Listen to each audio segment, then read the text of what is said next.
এক গ্রামে 3 বোন বাস করত। বড় বোন সুমি, মেজ বোন রিমি আর ছোট বোন টুনি। তাদের বাবা মা আকস্মিক এক দুর্ঘটনায় মারা যাওয়ার পর 3 বোন অসহায় হয়ে পড়ে। এমন এক সময় আসে যখন দুবেলা দুমুঠো খাবারও তাদের জোটে না।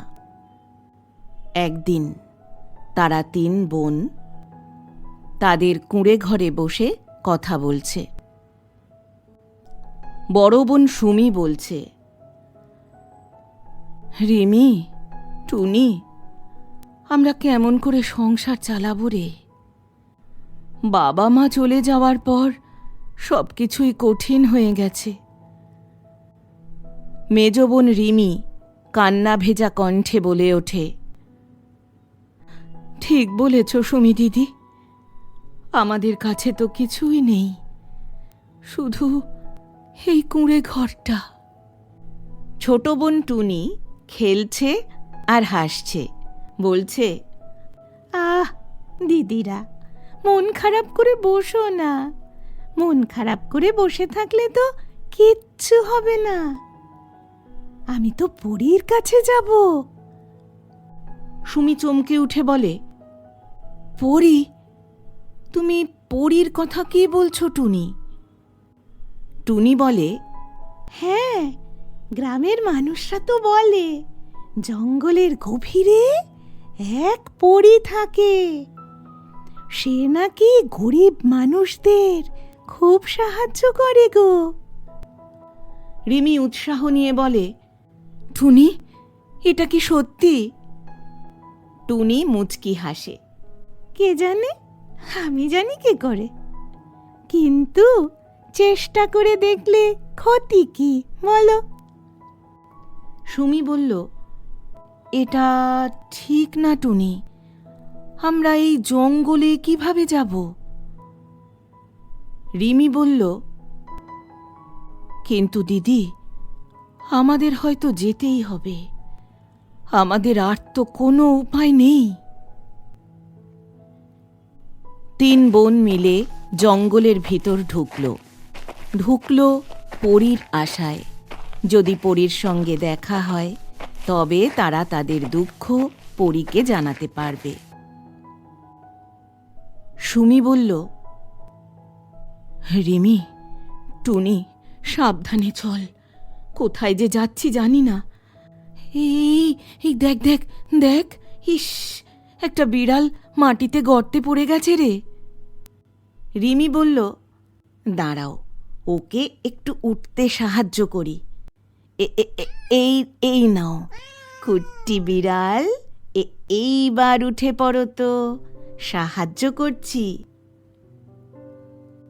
সুমি বলে উঠল, বাহ, এই তো উঠে গেছে। তারপর তারা আবার কিছু দূর হাঁটল। কিছুক্ষণ পর টুনি বলল, দেখো, পাখির বাচ্চাটা বাসা থেকে নিচে পড়ে গেছে। রিমি বলল, হ্যাঁ, তাই তো, আহা, দাঁড়া, আমি ওকে ওই গাছটায়, ওর বাসায় ওকে তুলে দিয়ে আসি।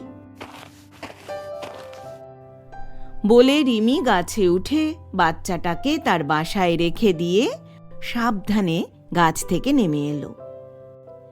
তারপর রিমি বলল, এই জঙ্গলটা বেশ ভয়ানক, আমি গাছের উপর থেকে দেখলাম। টুনি বলল, দিদি, আমরা ঠিক পথে এগোচ্ছি, পরী আসবেই, ঠিক আসবে, দেখো। হঠাৎ জোরে বাতাস বইতে শুরু করলো, চারপাশ অন্ধকার হয়ে গেল। রিমি বলল, এ কি হচ্ছে, এ কি? সুমি চমকে উঠে বলল, চুপ চুপ, এই তো বুঝি পরী আসছে, দেখছিস না, একটা ঝলমলে আলো এসে আমাদের কাছে দাঁড়ালো। সেই আলোর মাঝে দেখ, এক সুন্দরী পরী। পরী হেসে বলল, তোমরা কি খুঁজছো বোনেরা? টুনি উচ্ছ্বাসে বলে উঠল, আপনি কি সেই পরী? পরী হেসে বলল, হ্যাঁ, আমি সেই পরী। কেন এসেছো এখানে? সুমি বলল, আমরা খুব গরিব, কিছুই নেই আমাদের। আমরা শুনেছি আপনি আমাদের সাহায্য করতে পারেন। রিমি বলল, আমরা চাই একটু সাহায্য, যাতে আমাদের জীবনটা বদলাতে পারে। পরী গম্ভীর হয়ে বলল, গরিব মানে কেবল টাকার অভাব নয়, মনের শক্তি কমে গেলেও তাকে গরিব বলে। আমি তোমাদের সাহায্য করব, কারণ তোমরা অপরকে সাহায্য করেছ, কিন্তু আমার একটা শর্ত আছে যে। টুনি বলল, কি শর্ত?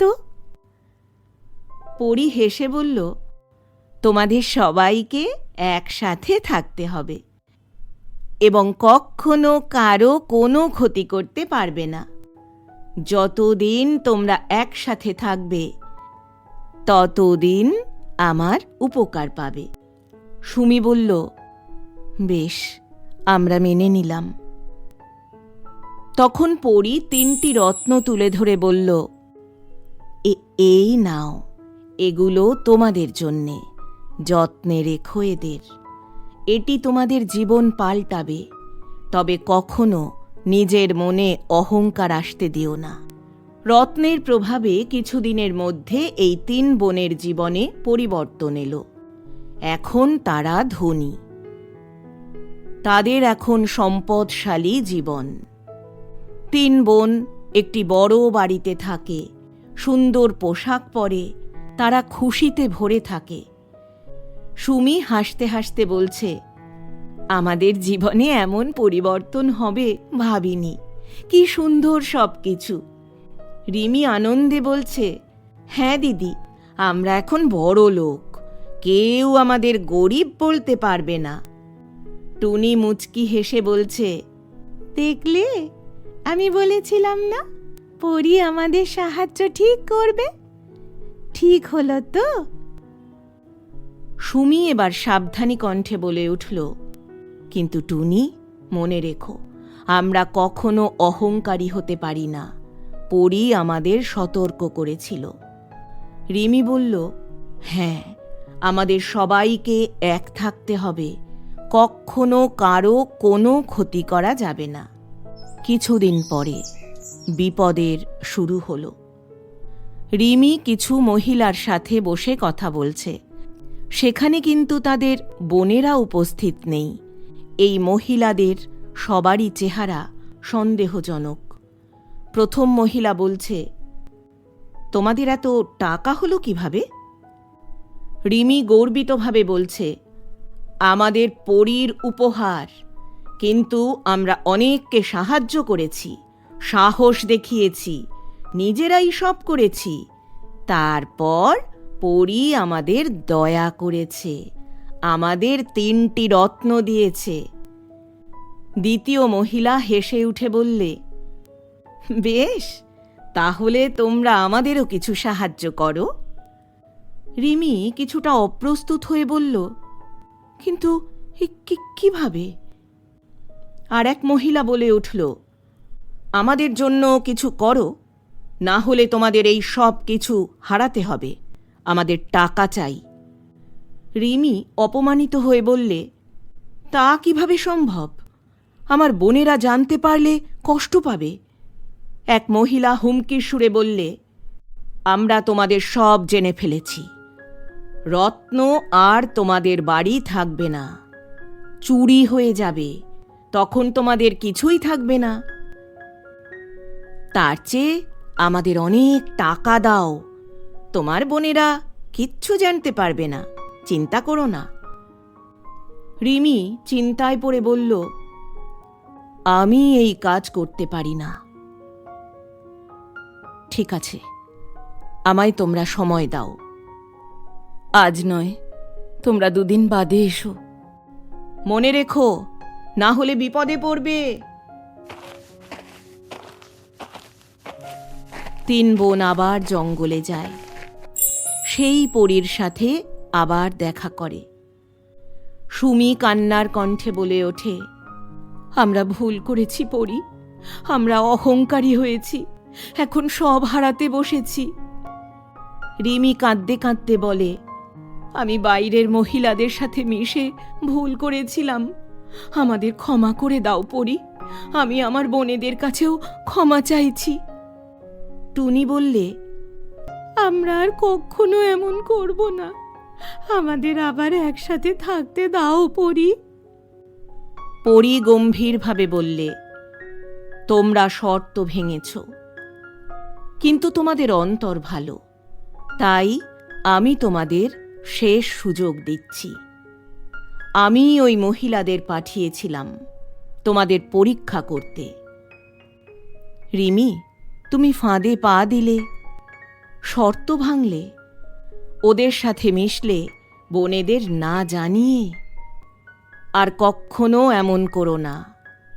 যাই করো, তিনজনে একসাথে থেকো, তাহলে একে অপরের ভুল হলে তাকে সতর্ক করতে পারবে। গরিব অসহায় মানুষের পাশে থেকো, তোমাদের ভালো হবে। সুমি কৃতজ্ঞভাবে বলে উঠল, আমরা আর ভুল করব না, কথা দিচ্ছি। পরী হেসে বললে, এবার থেকে মনে রেখো, সত্যিকারের সম্পদ মানুষের মনের মধ্যে থাকে, একে কখনো হারিও না। আমি চললাম। আলো স্তিমিত হয়ে যায়, পরী কোথায় মিলিয়ে যায় এবং তিন বোন আবার একসাথে ফিরে আসে। পরীর আদর্শ নিয়ে তারা তিনজনে আনন্দে জীবন কাটায়।